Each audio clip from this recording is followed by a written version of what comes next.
തീർച്ചയായും മനുഷ്യനെ കളിമണ്ണിന്റെ സത്തിൽ നിന്നും നാം സൃഷ്ടിച്ചിരിക്കുന്നു. പിന്നീട് ഒരു ബീജമായിക്കൊണ്ട് അവനെ നാം ഭദ്രമായ ഒരു സ്ഥാനത്ത് വെച്ചു. പിന്നെ ആ ബീജത്തെ നാം ഒരു ഭ്രൂണമായി രൂപപ്പെടുത്തി. അനന്തരം ആ ഭ്രൂണത്തെ നാം ഒരു മാംസപിണ്ഡമായി രൂപപ്പെടുത്തി. തുടർന്ന് നാം ആ മാംസപിണ്ഡത്തെ അസ്ഥികൂടമായി രൂപപ്പെടുത്തി. എന്നിട്ട് നാം അസ്ഥികൂടത്തെ മാംസം കൊണ്ട് പൊതിഞ്ഞു. പിന്നീട് മറ്റൊരു സൃഷ്ടിയായി നാം അവനെ വളർത്തിയെടുത്തു. അപ്പോൾ ഏറ്റവും നല്ല സൃഷ്ടികർത്താവായ അല്ലാഹു അനുഗ്രഹപൂർണനായിരിക്കുന്നു. ഖുർആൻ 23:12-14 വരെ. പരിപൂർണ നിഷ്കളങ്കതയുമായി പിറന്നു വീണ കുഞ്ഞുങ്ങളായിരുന്നു നാം. ശൈശവത്തിൽ നിന്ന് ബാല്യത്തിലേക്കും പിന്നീട് യുവത്വവും വാർദ്ധക്യവും മനുഷ്യജീവിതത്തിൻ്റെ പ്രധാന ഘട്ടങ്ങളാണ്. പക്ഷേ യുവത്വ സമയത്ത് വരാനിരിക്കുന്ന വാർദ്ധക്യഘട്ടത്തെക്കുറിച്ച് മനുഷ്യൻ ചിന്തിക്കുന്നില്ല. അള്ളാഹുവിൻ്റെ വിധിവിലക്കുകളെ ധിക്കരിച്ചുകൊണ്ട് സുഖലോലുപതയിൽ അഭിരമിക്കുകയാണവർ. പാരത്രിക ജീവിതത്തെക്കുറിച്ചുള്ള ചിന്ത നമ്മെ ഉണർത്തുന്നില്ലെങ്കിൽ തീർച്ചയായും നാം പരാജിതർ തന്നെയാണ്. മരണം എപ്പോൾ എവിടെ വെച്ച് എന്ന് യാതൊരു അറിവുമില്ല. പ്രഭാതത്തിൽ വീട്ടിൽ നിന്നും ഇറങ്ങുന്നവർ വൈകുന്നേരം വീട്ടിലെത്തുന്നത് മയ്യിത്തായിട്ടായിരിക്കാം. പ്രകൃതി ദുരന്തങ്ങൾ, മാറാവ്യാധികൾ, സംഘർഷങ്ങൾ, പതിനായിരങ്ങൾ നിത്യവും മരിച്ചൊടുങ്ങുന്നു. പക്ഷേ അതൊന്നും തന്നെ നമ്മെ അലട്ടുന്നില്ല. മനുഷ്യ ശരീരത്തിലെ ചെറിയ ഭാഗം മാത്രമായ കൈവിരലുകളിലെ അഗ്രഭാഗത്തിന്റെ സൃഷ്ടിപ്പ് തന്നെ അത്ഭുതകരമാണ്. ലോകത്തെ അനേക കോടി മനുഷ്യരുടെ വിരലടയാളങ്ങൾ എല്ലാം തന്നെ വിഭിന്നമാണ്. സൂറത്ത് ഖിയാമയിൽ 3-4 സൂക്തങ്ങളിലൂടെ വിശുദ്ധ ഖുർആൻ ഇതിനെക്കുറിച്ച് പരാമർശിക്കുന്നുണ്ട്. അതെ, അവന്റെ വിരൽത്തുമ്പുകളെപ്പോലും ശരിപ്പെടുത്താൻ കഴിവുള്ളവനായിരിക്കെ ചിക്കാഗോയിൽ വെച്ച് നടത്തിയ പരീക്ഷണത്തിലൂടെ ശാസ്ത്രലോകം ഈ യാഥാർത്ഥ്യം തിരിച്ചറിഞ്ഞിരിക്കുന്നു. എല്ലാ ശരീരങ്ങളും മരണത്തെ രുചിക്കും. വിശുദ്ധ ഖുർആൻ. സമ്പത്തും സൗന്ദര്യവും അള്ളാഹുവിന്റെ അനുഗ്രഹങ്ങളാണ്.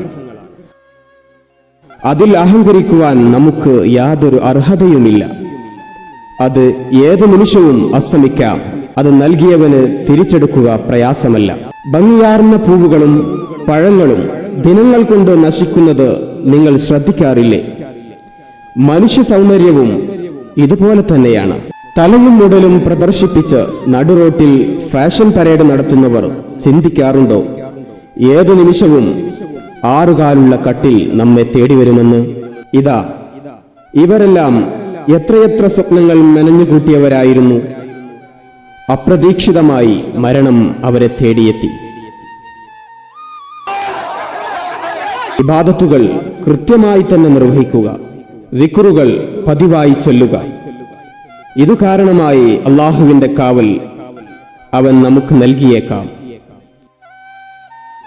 ഇതാ, ഈ കാണുന്ന അത്ഭുതകരമായ ലോകം ഒരു ദിവസം നശിക്കുക തന്നെ ചെയ്യും.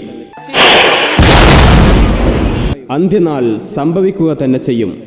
ലോകം അന്ത്യത്തിലേക്ക് അടുത്തുകൊണ്ടിരിക്കുന്നു. അവസാന നാൾ വരുമ്പോൾ കൂടുതൽ ആളുകൾ മരണപ്പെടും. മുസ്ലിം. ചെറുതും വലുതുമായ സംഘർഷങ്ങൾ, കലാപങ്ങൾ, ആക്രമണങ്ങൾ, നിസാര കാര്യങ്ങൾക്ക് പോലും കൊന്നും കൊലവിളിച്ചും മനുഷ്യർ പക തീർക്കുന്നു. അന്ത്യനാൾ വന്നെത്തുകയില്ല അടിക്കടി ഉണ്ടാവുന്ന ഭൂകമ്പങ്ങൾ കൊണ്ടല്ലാതെ.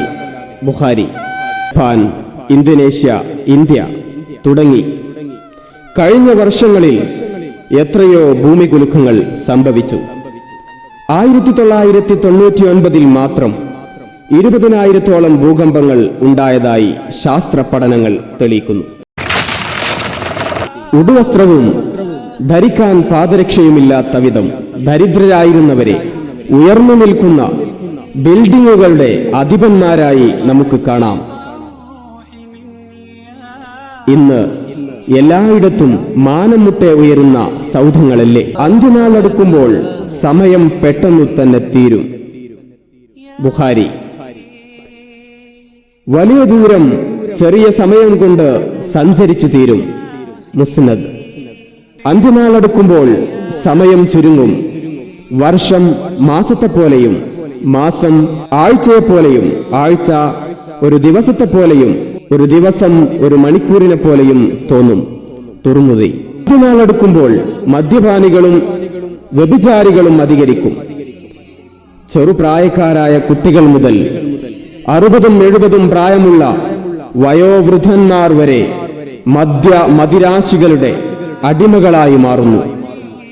കുടുംബമഹിമയും തറവാടിത്തവും പാടി നടക്കുന്ന പലരുടെയും വീടുകളിൽ ആഘോഷദിനങ്ങളിൽ മദ്യസദ്യകളും നൃത്ത കൂത്താട്ടങ്ങളും അരങ്ങേറുന്നു. മനുഷ്യ, ചിന്തിക്കുന്നില്ലേ? ഖുർആൻ ഇടയ്ക്കിടെ നമ്മെ ഉണർത്തുന്നു. അഫലാ തതഫക്കറൂൻ, അഫലാ തഅഖിലൂൻ, നിങ്ങൾ ചിന്തിക്കുന്നില്ലയോ? എന്റെ സമുദായത്തിനുമേൽ ഒരു കാലം വരും, അന്ന് ജനങ്ങൾ കൂടുതലായി ഖുർആൻ പാരായണം ചെയ്യും, പക്ഷേ അവരുടെ ഹൃദയങ്ങളിലേക്ക് അത് എത്തുകയില്ല. ബുഖാരി. ആത്മീയതയെ വെറും അലങ്കാരമാക്കുന്നവർ, പരസ്പരം വെറുപ്പും അസൂയയും വെച്ച് പുലർത്തുന്നവർ, ഇസ്ലാമിക വിരുദ്ധ പ്രവർത്തികൾക്ക് ഇസ്ലാമിക അധ്യാപനങ്ങളെ ദുർവ്യാഖ്യാനിക്കുന്നവർ, തിരുനബിയും സഹാബികളും പിന്തുടർന്ന കാര്യങ്ങളെ തള്ളിപ്പറഞ്ഞ് മതത്തിൽ പുതിയ കാര്യങ്ങൾ കടത്തിക്കൂട്ടുന്നവർ, ഇസ്ലാമിക പ്രമാണങ്ങൾ വ്യക്തമാക്കിയ പലതും മാറ്റിമറിക്കുന്നവർ, ജിന്നും ശൈത്വാനും പറഞ്ഞ് കലപില കൂട്ടുന്ന പുതുവാദക്കാർ. മനുഷ്യ, നീ ചിന്തിക്കുന്നില്ലയോ? നിങ്ങൾ ഉറുമ്പിനെ കണ്ടിട്ടില്ലയോ? ദേ, എല്ലായിടത്തും ഉറുമ്പാണ്. എന്തുറുമ്പാണിത് എന്ന് നമ്മൾ ദേഷ്യപ്പെടാറില്ലേ? എന്നാൽ ആ ചെറിയ ജീവിയെക്കുറിച്ച് നിങ്ങൾ ചിന്തിക്കാറുണ്ടോ? വ്യക്തമായി ജീവിക്കുന്ന ഉറുമ്പുകൾ സ്ഥാനമാനങ്ങൾക്കായി കടിപിടി കൂടാറില്ല. ഓരോ ഉറുമ്പും കൂടെയുള്ളവരുടെ നിലനിൽപ്പിനായി കഠിനാധ്വാനം ചെയ്യുന്നു. അവർക്കിടയിൽ പട്ടിണി കിടക്കുന്ന ഒന്നിനെയും കാണാൻ കഴിയില്ല. അവ തമ്മിലുള്ള പരസ്പര സഹകരണവും സാഹോദര്യവും അത്ഭുതകരമാണ്. ഭക്ഷണസാധനങ്ങൾ ഒന്നായി ശേഖരിച്ച് കൂടുകളിൽ വെച്ച് പരസ്പരം പങ്കുവെക്കുന്നു. മനുഷ്യരെ പോലെ സ്വാർത്ഥത അവരെ അലട്ടുന്നില്ല. തുന്നൽക്കാരും എഞ്ചിനീയർമാരും രാജാക്കന്മാരുമെല്ലാം അവരുടെ കൂട്ടത്തിലുമുണ്ട്. ഇതാ, ഉറുമ്പുകളുടെ അത്ഭുതകരമായ പ്രവർത്തനങ്ങളൊന്ന് ശ്രദ്ധിക്കൂ. ചിന്തിക്കുന്നവർക്ക് ഇതിൽ വലിയ പാഠമുണ്ട്. വിശുദ്ധ ഖുർആനിൽ ഉറുമ്പുകളെക്കുറിച്ച് പരാമർശിക്കുന്നുണ്ട്. സൂറത്തുൻ നംല് എന്നൊരധ്യായം തന്നെ ഖുർആനിലുണ്ട്. നിർമ്മാണ വിദഗ്ധരും കർഷകന്മാരും ഉറുമ്പുകളുടെ കൂട്ടത്തിലുണ്ട്. കൂടുണ്ടാക്കാൻ ഇലകൾ മുറിച്ചെടുക്കുന്ന രീതി ശ്രദ്ധിക്കൂ. മനുഷ്യ, ഇത് നിന്നെ ചിന്തിപ്പിക്കുന്നില്ലയോ? അല്ലാഹു അവന്റെ കോടാനകോടി ജീവജാലങ്ങളിൽ നിന്ന് നമുക്ക് മാത്രമാണ് വിശേഷ ബുദ്ധി നൽകിയത്. കോടിക്കണക്കിന് ജീവജാലങ്ങളെ വിഭിന്നവും അത്ഭുതകരവുമായ രീതിയിൽ സൃഷ്ടിപ്പ് നടത്തിയ അല്ലാഹു എത്ര പരിശുദ്ധനാണ്. സൃഷ്ടാവിനെ വിസ്മരിച്ച് ജീവിക്കുന്നവരെ കാത്തിരിക്കുന്നത് കഠിനകഠോരമായ ജീവിതമാണ്. ചിന്തിക്കൂ. നിങ്ങൾ ആരാധനാകർമ്മങ്ങൾ കൃത്യമായി നിർവഹിക്കാറുണ്ടോ? മക്കളെ ആത്മീയ ബോധം നൽകി വളർത്താറുണ്ടോ?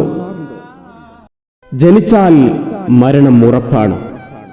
മരണഘട്ടത്തെക്കുറിച്ച് നന്നായി ചിന്തിക്കൂ. അത് എപ്പോഴും എവിടെ വച്ചും സംഭവിക്കാം.